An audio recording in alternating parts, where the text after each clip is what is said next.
Welcome to Techiecast Jax, where the top technology and business experts around discuss the latest trends in high tech. This podcast is hosted by Joe Holbrook, who's an experienced technologist pundit in Jacksonville, Florida. Welcome aboard, everyone. Joe Holbrook here, Cloud Tech Guy. I wanted to talk about a subject that has come up recently, and that is the demand for blockchain professionals.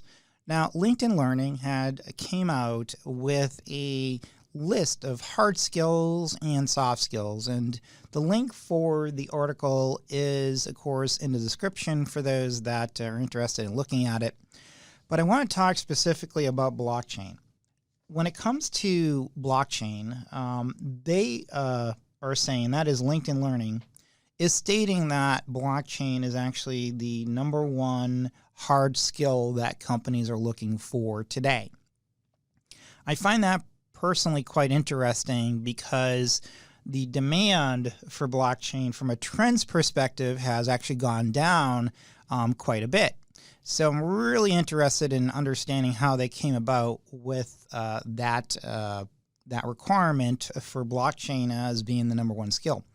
I will say that I had articles on blockchain demand for at least the last 2 years, and when I searched LinkedIn Learning, the number of job requirements didn't really see significant, like maybe 1,200 or so in the U.S. and maybe another 2,000 in the world.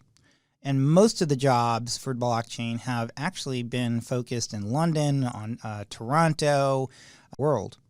And most of the jobs for blockchain have actually been focused in London, on Toronto, San Jose, Singapore. Those are really the job centers for blockchain, and of course there's a few others. Now, let's talk about the article, though, from what they are saying today for 2020. Blockchain was born in 2009 to support the use of cryptocurrency, but blockchain's novel way to store, validate, authorize, and move data across the internet has evolved to securely store and send any digital asset. The small supply of professionals who have this skill is in high demand. Well, that is interesting. As a blockchain professional, and one who is widely known for that matter, published author, I'm over on all kinds of learning platforms, blogs that I write as well. I don't see the demand for blockchain professionals matching up to be number one. I see the demand as number one being more cloud computing, but that is my personal experience.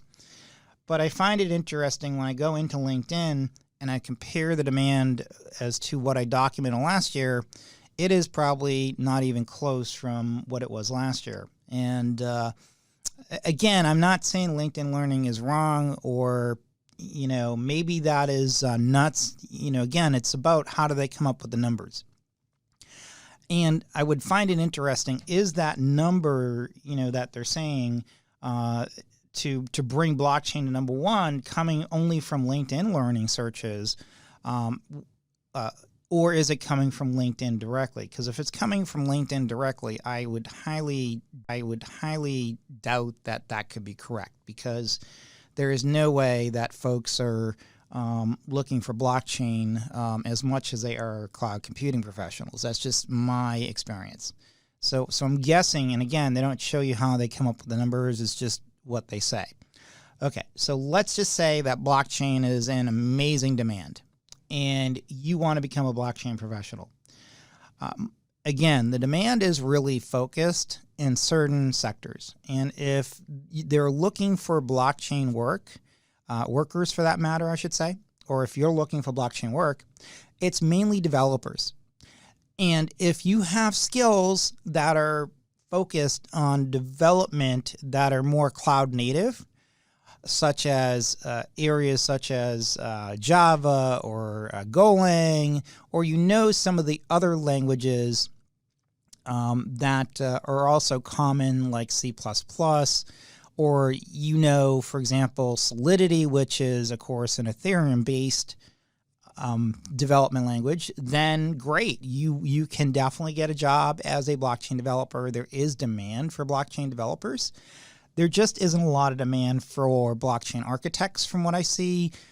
marketing professionals. I think those days of large marketing budgets are over. Blockchain still has a way to go, in my opinion, from what I see. I still believe in it. That's why I still maintain a site around it. From an enterprise perspective, it's mainly Hyperledger is where I see most of the demand and most of the searches on my sites focus on. I don't see too much demand for like Recorda or Quorum, but again, I still like those platforms. I still write about them. I still support people in them. It's just, again, the number of searches that I see is pretty, insignificant as compared to cloud computing. Now, there's, of course, if you read the article, number 2 is cloud computing. And again, that's pretty straightforward. Again, being in the industry for a long time, I can tell you that it's clearly still going the way of companies not investing in their infrastructure and deciding to basically put their data in the cloud. And that's going that way still. So the demand for cloud is going to be there. Number 3 is analytical reasoning. And this is where, again, it's about, someone being able to go into a role and looking at a problem and how to come up with the correct decision. Now, number 4 is AI, artificial intelligence. That doesn't surprise me. That's a really, what I would call, and this really comes into not just AI, but machine learning. And this is really, again, they sort of go together. But basically, it comes to the point where companies are looking to take, for example, certain processes that would require people, such as intermediaries or such as call centers, also to accountants and attorneys, to be able to make decisions at a frontline perspective and also in the back line as well, and reduce that overhead, which is called employees. And that is going to pick up, I think, in demand as well. I'm definitely seeing a huge interest in that. All right, number 5 is called UX design. In other words, being able to go out there and give a product to a customer that is, again, user-friendly, that is going to meet the requirements and give a good experience. Number 6, business analysts. So basically, when it comes to analyzing business requirements, this is still, again, traditionally been in demand and will, of course, be in demand for quite a while. Number 7 is interesting, affiliate marketing. I find that sort of interesting because that actually is a side hobby or a side hustle of mine.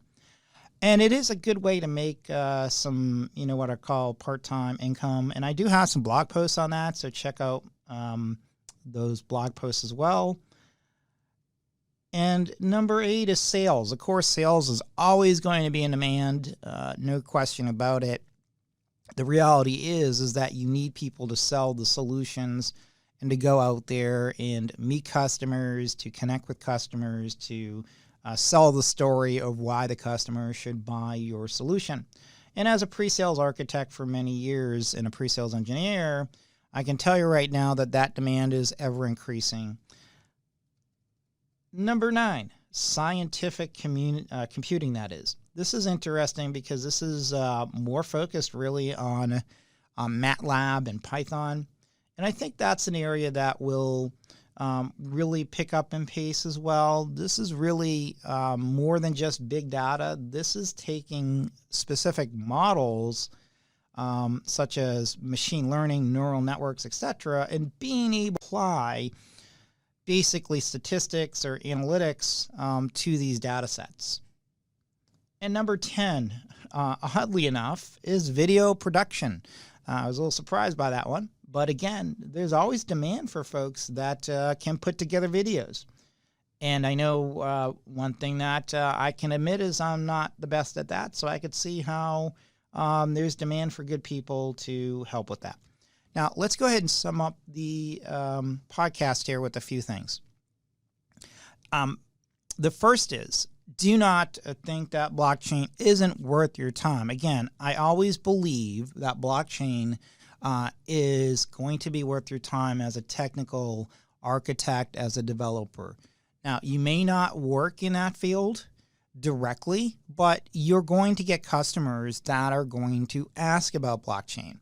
You're going to get customers that are going to decide, do I use a traditional database or should I use a blockchain? Now, it comes really interesting, I think, when you need to impose compliance requirements. Blockchain is not meant for compliance when it comes to, for example, the right to be forgotten.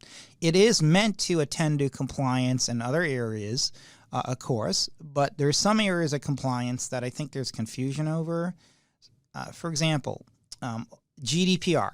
Now, there's some facets of GDPR, like the right to be forgotten, that blockchain is not a good fit. You need to perform an off-chain solution, basically, as part of your application to be able to attend to that. And in my book, Architecting Enterprise Solutions, basically, I walk you through a scenario of that. With that said, I do believe blockchain is something you want to know, but I wouldn't bet on having a career around it because of the fact that it is a niche area and the demand for professionals is still pretty small as compared to other sectors like cloud computing, even AI. If you go on LinkedIn or you go to Google Trends and you compare AI versus blockchain, or you compare cloud computing versus blockchain, you'll see that blockchain almost doesn't even register when you compare it to some of these areas. But again, don't take my message as a negative in that sense. Don't take it as you shouldn't do it. You do want to have a baseline and understand what blockchain is and why it's important. And again, if you work for a vendor or a bar, you're going to get customers that are going to ask about it. So you want to be able to talk intelligently about it. And again, realize that making a career as a blockchain architect or a developer is still a niche area. There just isn't enough roles to fill the number of folks that actually do know blockchain. And this is one area that again, on the LinkedIn article, I found it interesting because I've been in the business. I was one of the, what I would call one of the first to talk about enterprise blockchain. And I just don't see the demand matching up. But that's just my experience, perhaps. And when you look at the data, it still tells you it's not what they're saying. So I do believe in blockchain, but I don't want folks to think that there's hundreds of thousands of roles for these blockchain roles. What there is when you go to LinkedIn, for example, or Dice, and you search blockchain, there are roles that have blockchain in the job description, but they also have requirements for knowledge around cloud computing, or they have AI. Again, it's more your customer-facing VAR or vendor roles or enterprise architect roles that you need to at least know what blockchain is. And that's where the demand for learning is coming from, I think. It's not the demand for folks that are strictly blockchain professionals. Okay, my friends, let's go ahead and close this out. I appreciate you listening, and we'll go ahead and move on to another subject.